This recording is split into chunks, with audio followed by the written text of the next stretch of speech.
I started playing hockey on a grass pitch.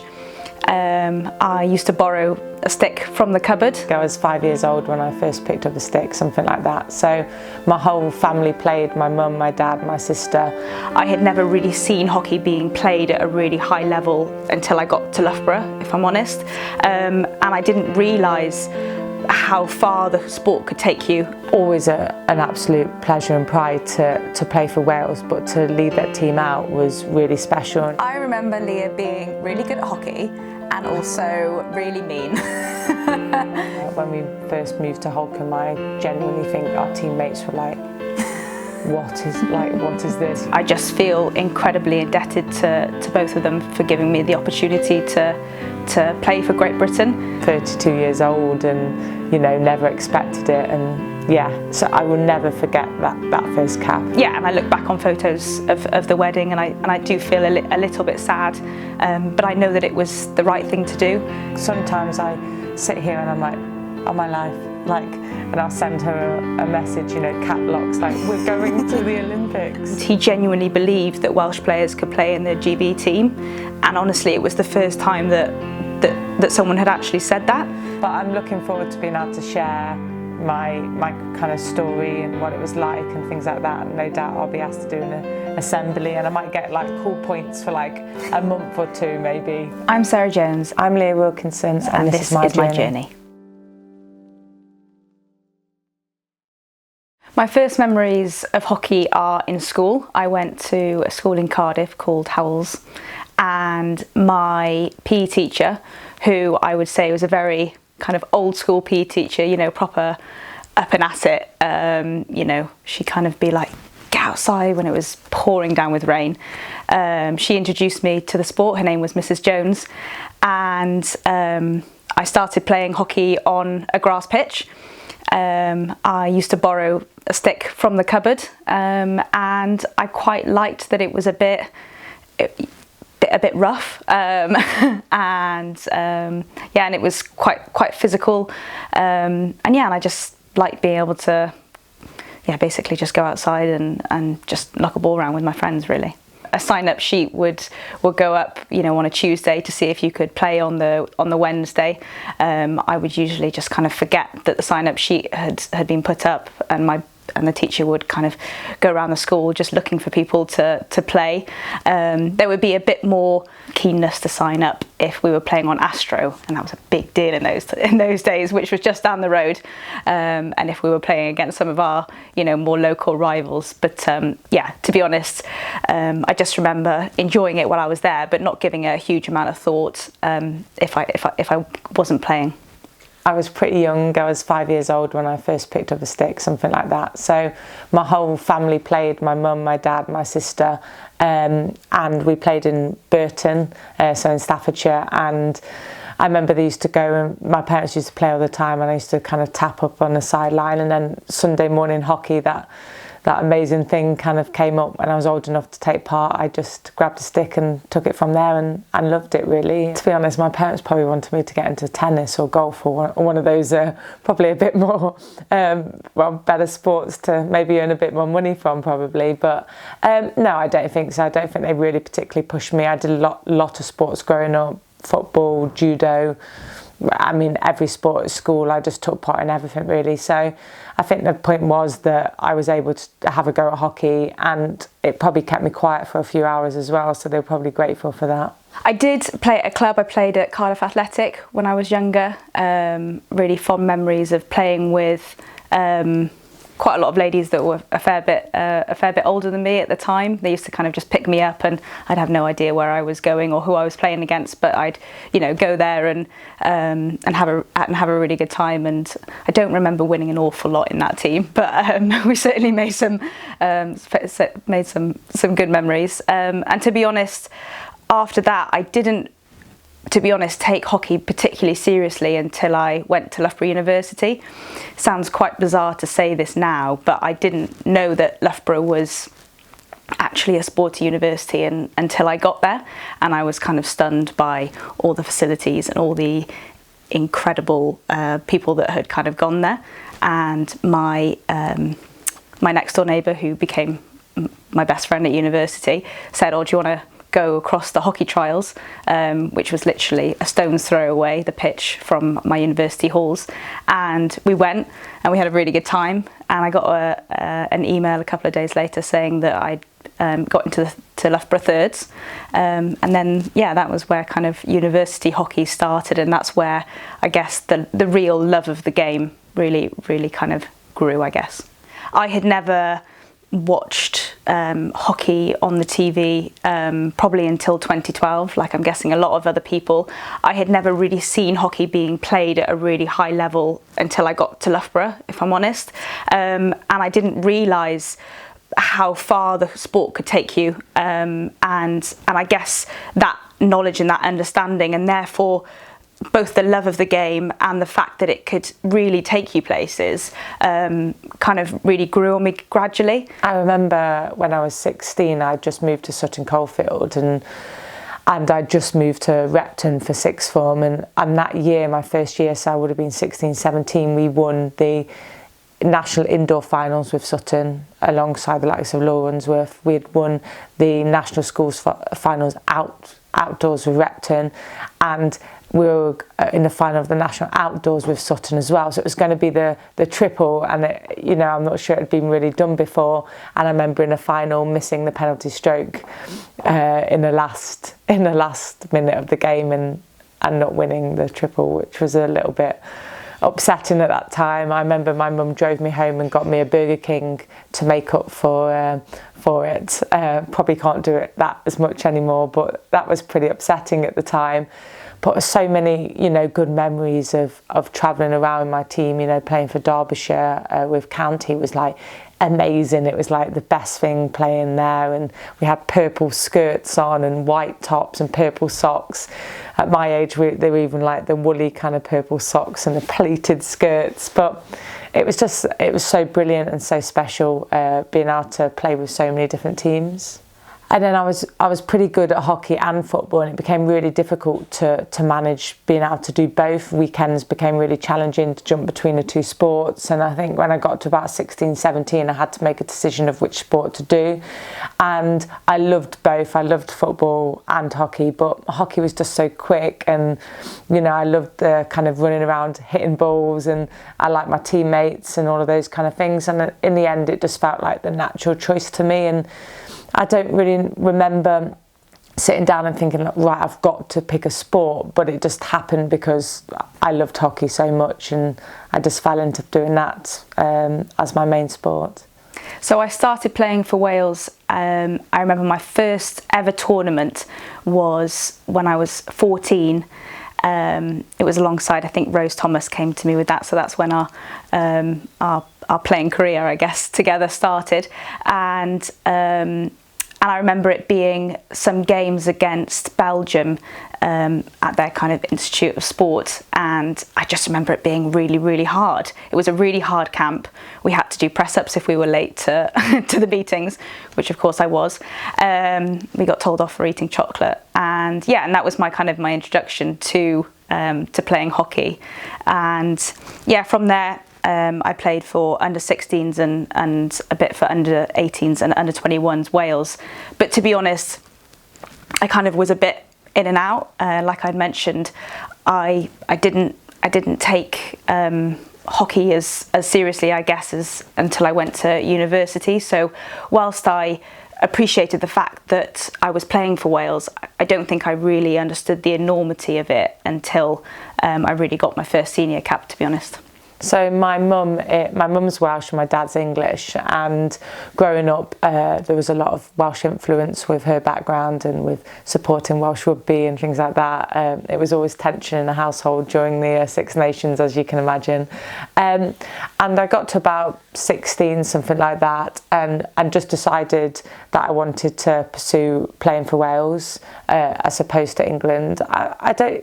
I don't even know particularly why I had that kind of instant decision as such. I think for me, we were very passionate Welsh people in our house, and it was important to kind of see if I could follow through in that journey with Wales. So when I was 16, 17, I decided to move and play for Wales, and never really looked back. Got my first, I think I was about 17 when I first played for Wales age group, and then obviously got my first senior cap, I think when I was 18 in 2004.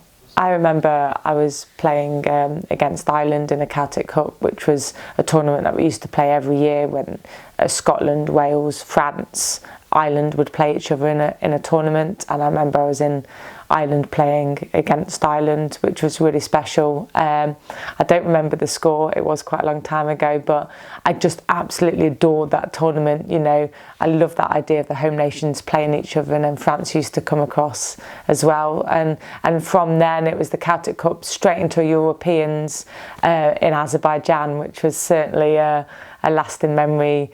You know, going somewhere like that, I've never been to a country like that before, and I remember the hotel was on the Caspian Sea, and there was this slight oil on top of the sea from all the oil works they do there, and it was boiling, and yeah, it was certainly an experience, and everything just had happened so quickly. And you know, I was 18 years old and I'd gone from a Celtic Cup to a Europeans, but it was really special, apart from the fact that we were ranked second in that tournament and we were hopeful of getting promoted and got relegated, so it wasn't the most successful Europeans we've ever been part of. The first time I represented Wales, we got on a coach in Cardiff and we made an 8-hour journey up to Largs in Scotland, immediately got off the bus, played my first international match against Scotland. I think we lost, I'm going to say about 5-0. I think went back to a hotel, woke up the next day, lost again 6-0 and got the coach journey back down. And to be honest, I don't remember singing the anthem for the first time, and I do remember being given the pendant to say that I'd got my first international Welsh cap, which was very special. But I think when you're younger, you potentially don't take it in as much, and I think when I've got older, I've started to maybe get a bit more sentimental about moments like that. And certainly, you know, when I reflect on my first GB cap, I was kind of more prepared and kind of had thought about that moment a lot more. We've had some incredible captains in the years before, and I had played under, you know, many exceptional captains, and it's always an absolute pleasure and pride to play for Wales, but to lead that team out was really special. And I remember that first game at the Commonwealth Games, I'd just become the most capped female Welsh athlete of all time. We'd just beat India, and it was my first real game as captain, so that was one that I'll never forget, and it's absolute pride to lead the team out, and to be nominated to be captain was really special. To be honest, it was something I wasn't really aware of until myself and Abby Welsford at the time, another former Welsh player, became the most capped hockey players, and then I became the most capped female hockey player. And then suddenly, Hockey Wales had been researching it, etc., and kind of worked out that I was the most capped player of any sport of all time. And yeah, it was mad, because it was something I wasn't chasing that. I wasn't even on the horizon. I didn't even think about it or knew it kind of was a thing. I remember last year at the Welsh Sports Personality of the Year Awards meeting, Owen Jones, and you know, having a bit of a laugh with him, because obviously he's the most capped now Welsh rugby player. He says that he thinks that my record will probably be safe, so hopefully, because I'm not going to win that battle against him in an arm wrestle, that's for sure. So yeah, but it's difficult holding records, because then you're always looking and thinking, you know, who's going to catch me up soon. Obviously Lewis Prosser's just got 150, I'm on 169, so I can't play forever, so I need to try to get a few more caps in before I put my slippers on and retire, and you know, watch with pride as other people kind of get that record in the end. It was massive, and I think it was a culmination of all the work that we'd put in over a very long period of time.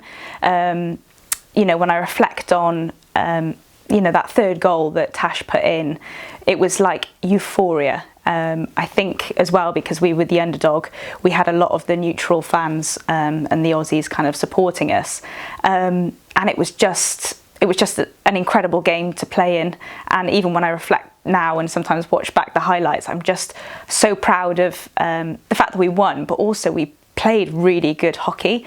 And I think the most important thing when, you know, you're ranked not particularly well in a tournament is to try and go out and make your performance as good as it possibly can be and reflect the kind of team that you are. And when I watch back bits of that game, I think, you know, it's a fair representation of the way that we want to play as Wales. I remember Leah being really good at hockey and also really mean. Not just to me, really. When I say mean, I think Leah, you know, continues to be a demanding teammate, and certainly then when I was probably quite a bit younger, it's fair to say that I was a little bit scared of her with the other people that came in that were my age, but no, equally I just remember her being to be honest, very good at hockey. Sarah always jokes because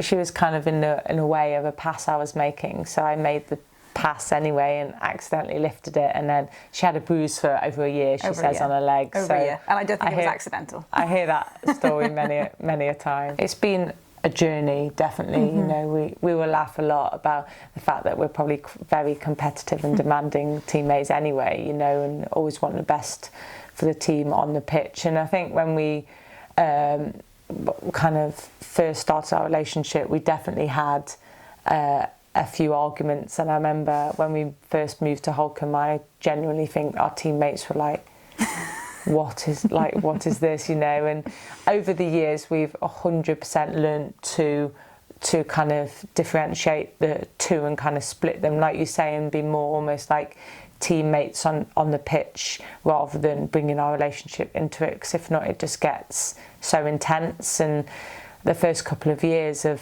having silent car journeys home was always a little bit awkward, and I think that in time we've learned it. Like anything, it takes time to kind of learn how to be in a relationship, but also to be able to be teammates in a high pressure environment. And I think that over time we've definitely got a lot better at that. A little bit better, I think. Yeah, we've got a lot better. I think it's very interesting because I think, you know, before and after the game, I'm aware of, you know, Leah being there, but I think as soon as the whistle goes, you do kind of forget a little bit, and at that point it's just, you know, it's just kind of the game, and Leah is just a teammate, not just a teammate. And I think that's probably the strength of our teams that we've played in, is that to even feel that shows, you know, especially with Wales, how much, like, not love, but how much we care about our other teammates and, you know, their friends, and we're very proud to play alongside them as well. So, you know, that's really important to us. Yeah, I think in all the environments that we've been in, you know, Reading, Holcombe, Wales and GB, it's always been very normalised, and that's, yeah, testament to the kind of hockey players and teammates that we've played alongside. There was a trial after Rio, and I think Kev, the Welsh coach, put me and some other Wales girls forward for the trial, and my expectations, to be honest, were low. I was thrilled to be able to go and trial, and I remember thinking that there was a huge amount of talent at those trials, but I also thought that I'd given a very good account of myself, and I'd kind of shown everything that I was about, so I could only be pleased that at least that I'd given everything that I could do.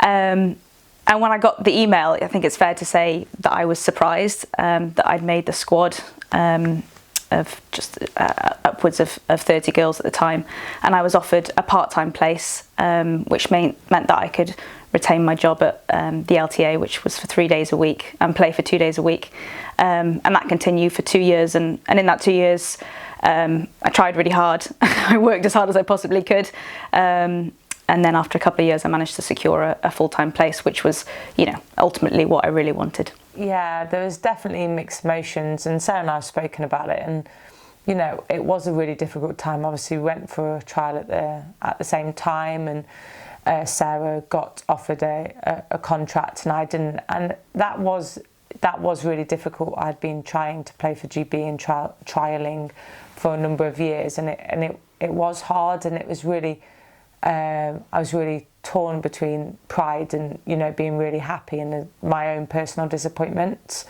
And that did take a while to get used to. I think it was little things like I was saying, like when Sarah brought home, like, you know, the kit, and then I went to work and she went off training, or when she went on her first trip and things like that. They were hard, and it did take, you know, a bit of time to get over that. But when I did, I think I probably just had a bit of a talk to myself and was like, don't be so selfish and get over yourself, basically. And after that, I was, you know, I was proud anyway, but I kind of left that side of disappointment and got over that myself, and then was able to really reflect on what Sarah had achieved, and, you know, everything she was able to do when she got her first cap in 2018, etc. were really proud moments, and sincerely I was proud and pleased for her. I remember sitting in a room with Ralphie and Revs, and I just feel incredibly indebted to both of them for giving me the opportunity to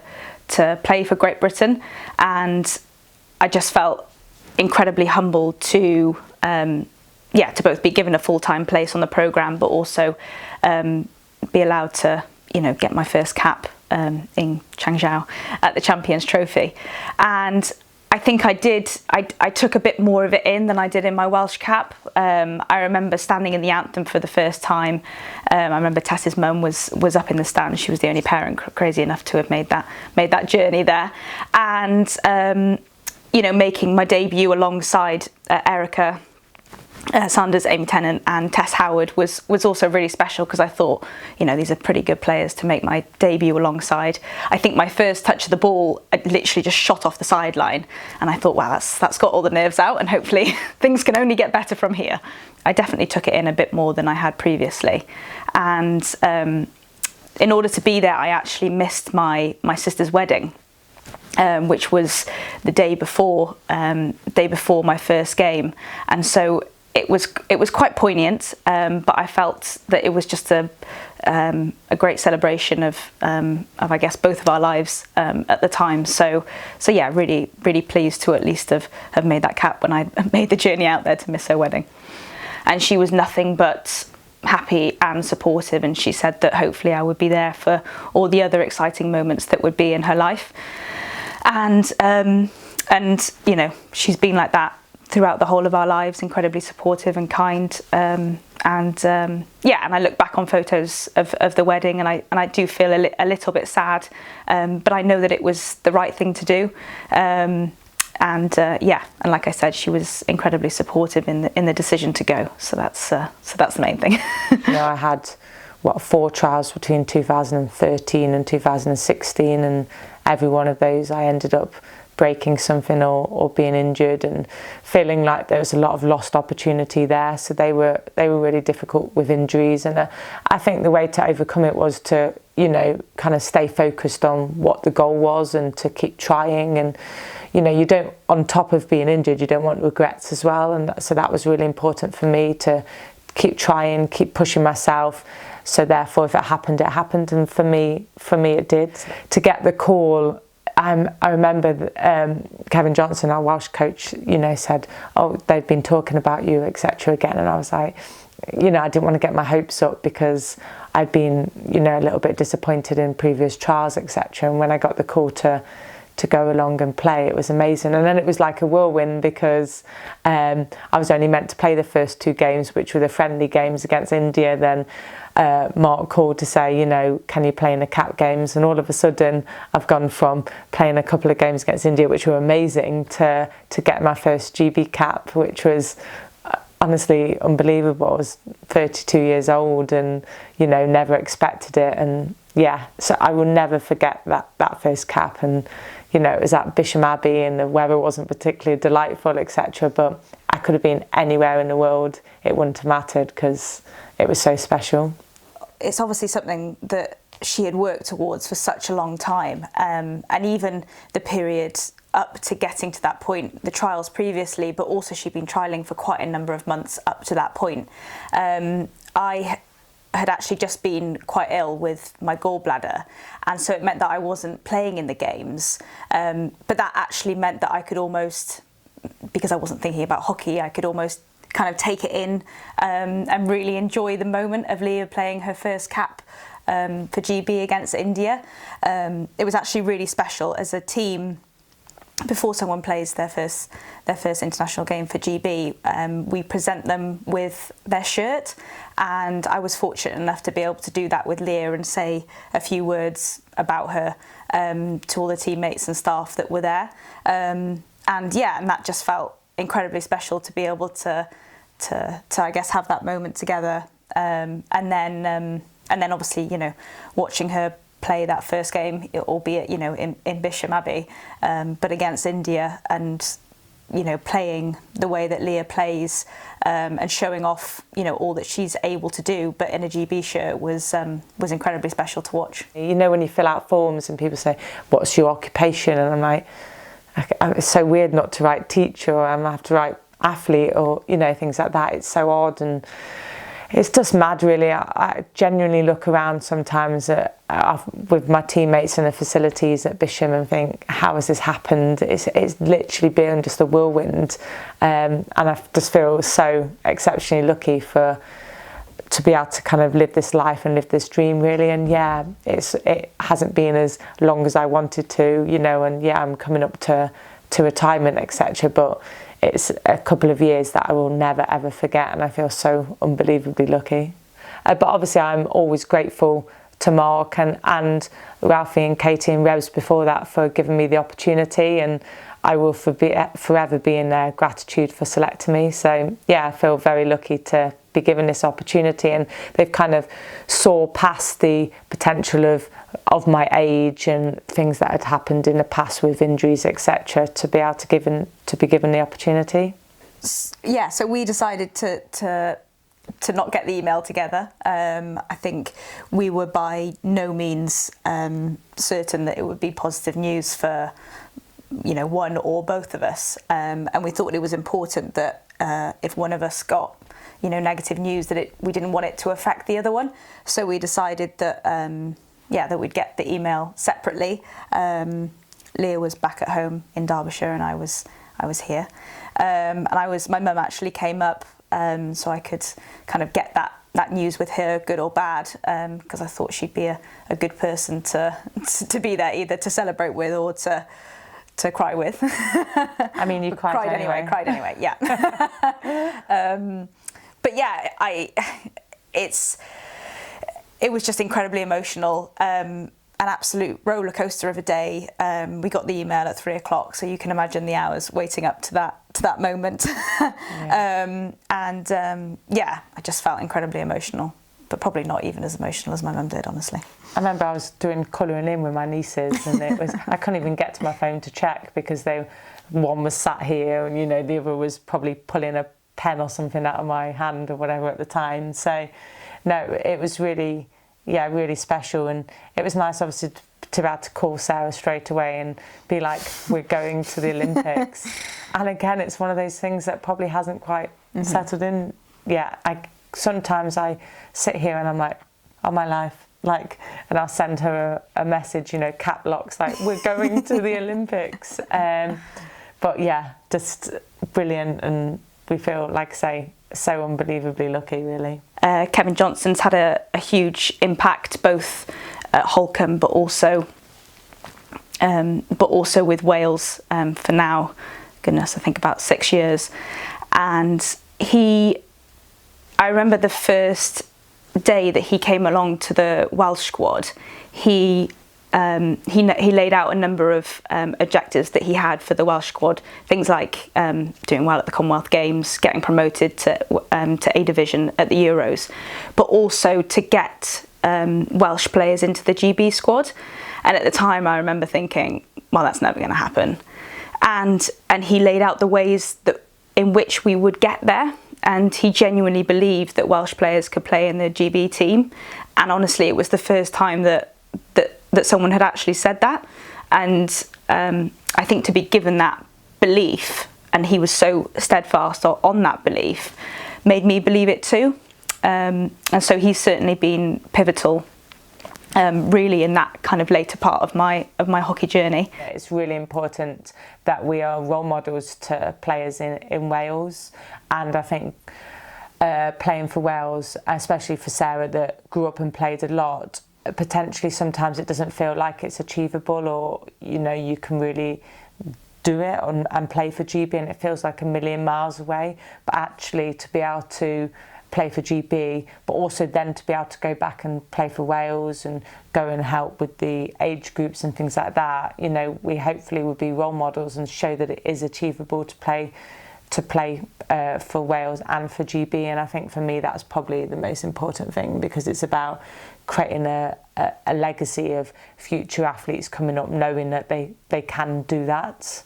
And it is also cool because I said earlier on, Wales bat above what they really should in regards to population and financial support and things like that, and to get 2 Welsh athletes there shows that anything is achievable.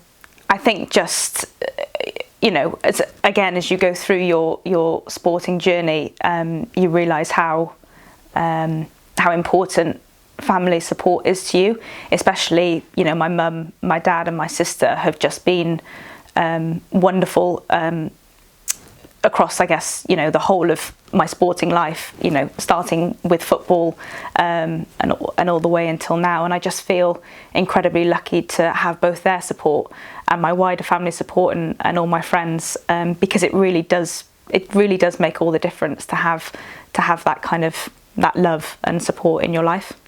My family have always been very supportive. My mum will be at every game. She was at the Pro League with a GB flag flying in the wind. That's what my mum's like. Daffodil around her head when I play for Wales. But they are very, very proud. They both have frame shirts in their houses, and they talk about hockey all the time. My dad, bless him, still asks me every time, "Did you score?" Which is even now, years later, since I've moved from forward slowly back, he's still asking me, and I still have to say no, Dad. But very lucky to have a supportive family.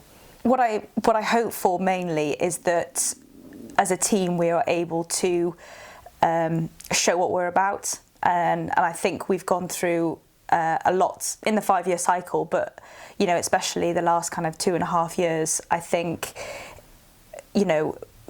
I would really like us to give a really good account of what we're all about, and the kind of team that we are. I think the way that we play has changed a lot since Mark comes in, and I think we're all the better for it. It's an incredibly exciting way of playing hockey, and I hope people will see that, and I hope that we can show that on the bigger stage, really. Yeah, and I think it's really important for us to be judged as a new squad, and a squad that's going out there and not being compared to the Rio team. We're very, very different. We have different objectives, different goals, and that's really important, I think. And the second thing is, I think for us, is to kind of have, I've talked earlier about no regrets, etc., is to just go out there and give the best possible account of us personally and about what skills and what we can do out on the pitch. So yeah, we want to achieve things personally, but also most importantly for the team to have a good performance out in Tokyo.